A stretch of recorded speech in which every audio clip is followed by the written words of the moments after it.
Assalamualaikum warahmatullahi wabarakatuh. Waalaikumsalam warahmatullahi wabarakatuh. Selamat pagi semuanya. Pagi. Hari ini saya mengangkat sebuah kisah yang bukan hanya tentang krisis, melainkan juga tentang bagaimana sebuah perusahaan besar menghadapi cobaan terbesar dalam sejarahnya, dan bagaimana tindakan mereka menjadi studi kasus etika bisnis yang masih dipelajari hingga hari ini. Saya berbicara tentang kasus Tylenol yang menimpa perusahaan Johnson & Johnson pada tahun 1982. Pada tahun tersebut, Amerika Serikat dikejutkan oleh kematian 7 orang di wilayah Chicago.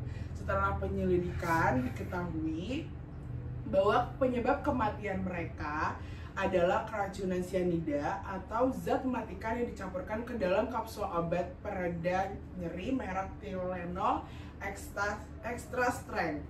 Obat ini merupakan produk unggulan Johnson & Johnson dan sangat populer di pasaran pada saat itu. Bayangkan, sebuah merek obat terpercaya digunakan jutaan orang, tiba-tiba senjata pembunuh yang tidak terduga. Kepanikan pun menyebar, penjualan Tylenol langsung menurun. Reputasi perusahaan sekarang berada di ujung tanduk. Namun, disinilah titik balik yang membuat kisah ini begitu luar biasa. Johnson & Johnson tidak menutupi, mereka tidak menyalahkan pihak ketiga atau pihak manapun, mereka langsung mengambil tanggung jawab. Perusahaan ini segera menarik lebih dari 31 juta botol Tylenol dari seluruh pasar. Meskipun pada saat itu baru ada dugaan bahwa produk mereka telah diracuni oleh pihak ketiga. Biaya penarikan ini ditaksir mencapai 100 juta dolar. Namun Johnson & Johnson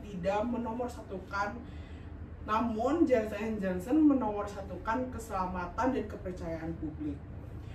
Tidak berhenti di sana saja, tetapi mereka juga menghentikan semua iklan Tylenol dan bekerja sama penuh dengan otoritas federal dan media untuk memberikan informasi yang transparan kepada masyarakat.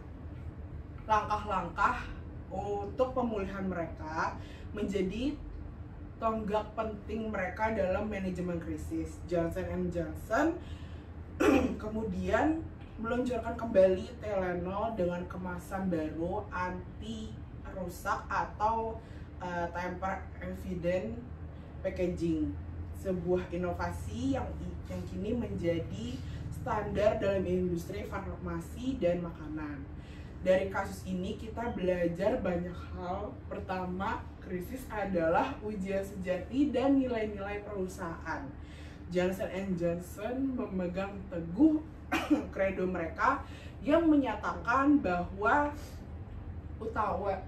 kewajiban utama mereka adalah kepada konsumen, bukan kepada pemegang saham semata. Kedua, transparansi dan komunikasi terbuka sangatlah penting dalam membangun kepercayaan.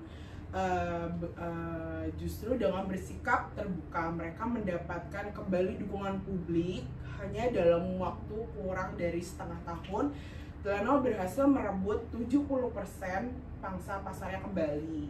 Ketiga, inovasi bisa lahir dari tragedi. Kemasan anti rusak atau tamper evident packaging ini yang kita anggap biasa, tetapi dulunya tidak ada. Tapi karena insiden ini, seluruh industri kini semua berubah.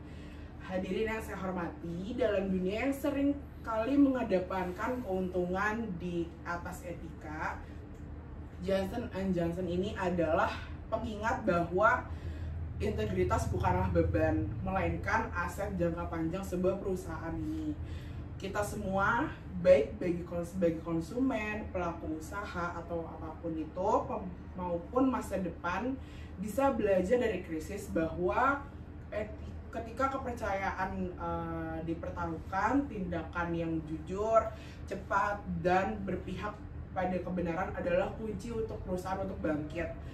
Sekian dari pidato saya. Terima kasih atas perhatian Anda. Wassalamualaikum warahmatullahi wabarakatuh. Waalaikumsalam warahmatullahi wabarakatuh.